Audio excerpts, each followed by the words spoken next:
We surveyed 5 factories regarded as typical, and I interviewed workers from all over Jakarta.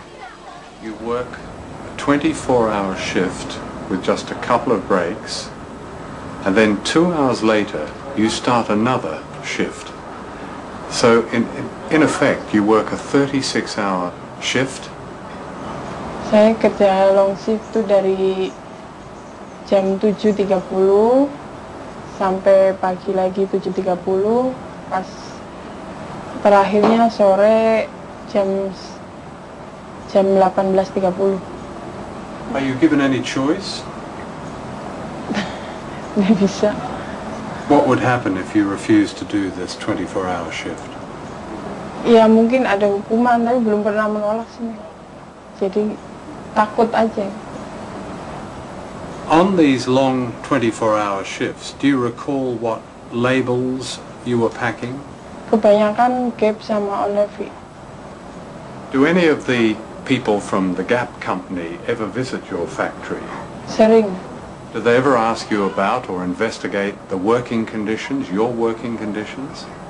Dulu pernah ada tuh, tapi di personal itu anaknya tuh udah dikontak duluan gitu, udah nggak boleh ngomong yang salah gitu, harus sesuai omongan dari personal dia.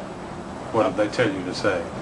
Ya misalkan nggak bilang lembur long shift, terus pokoknya tidak boleh membuka rahasia perusahaan, tidak boleh menjelek-jelekan perusahaan. This is what the Gap company calls a code of conduct. In response to criticism, famous global brands like Gap have come up with these codes. They say the idea is to set standards and protect workers, but how effectively is it enforced? You have to come to Indonesia to really realize what codes of conduct means, and that it is almost useless to exercise or to implement code of conduct here in this country, because this government is always campaigning cheap labor here in Indonesia to attract the foreign investment, and codes of conduct cannot do anything about that. And because Indonesian workers is already very poor, and the rate of unemployment here is very, very high, so that people will work whatever kind of work they have, or how much they paid, they will still work. The Gap company stipulates a maximum working week of 60 hours. It says workers may refuse overtime without any threat of penalty. Are there people who do extraordinary shifts, like much more than 12 hours, even up to 24 hours? Ada, kemarin QC juga ya, finishing itu dari jam 8 sampai jam 12 malam. Sampai jam 12 malam karena dengan alasan ini mesti diekspor. Kondisi mereka berdiri dari jam 8 sampai jam 12 itu berdiri, nggak ada duduk. 16 hours standing. Iya. Is that common?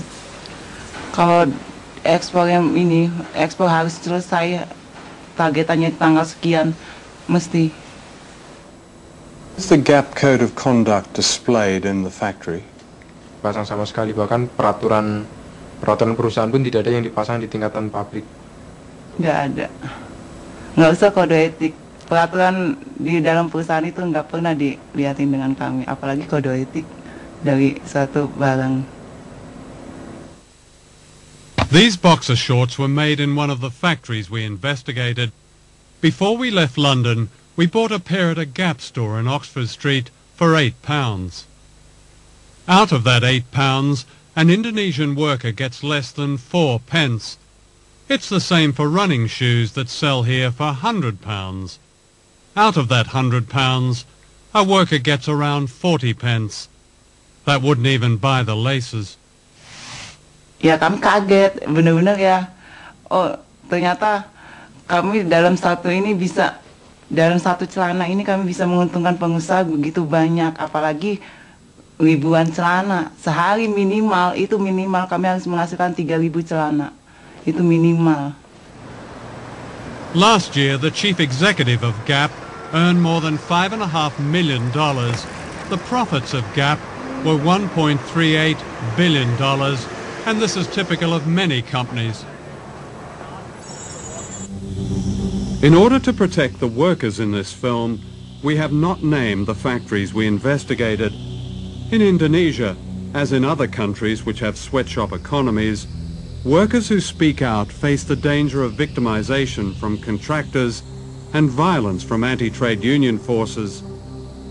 Dita Sari, a trade union leader, was herself imprisoned and tortured.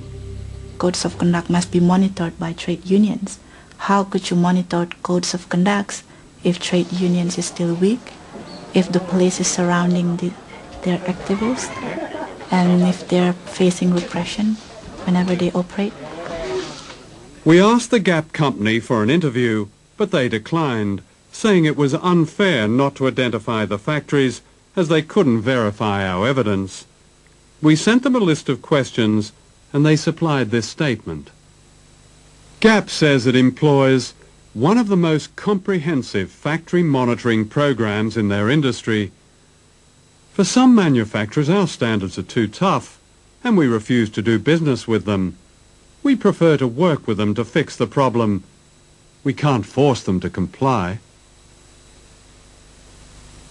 One of the things that we can do to take action in support of better conditions for people in developing countries is when we buy anything, ask the retailer where this product comes from, under what conditions it's produced. Write to the company that made the product and say you want assurances that this comes from a factory that treats its workers well, that gives its workers rights to be able to form trade unions, etc. And these are some very basic ways in which we can act as informed consumers. I'm not afraid to bend my back. I'm not afraid of dirt. But how I fear the things I do for lack of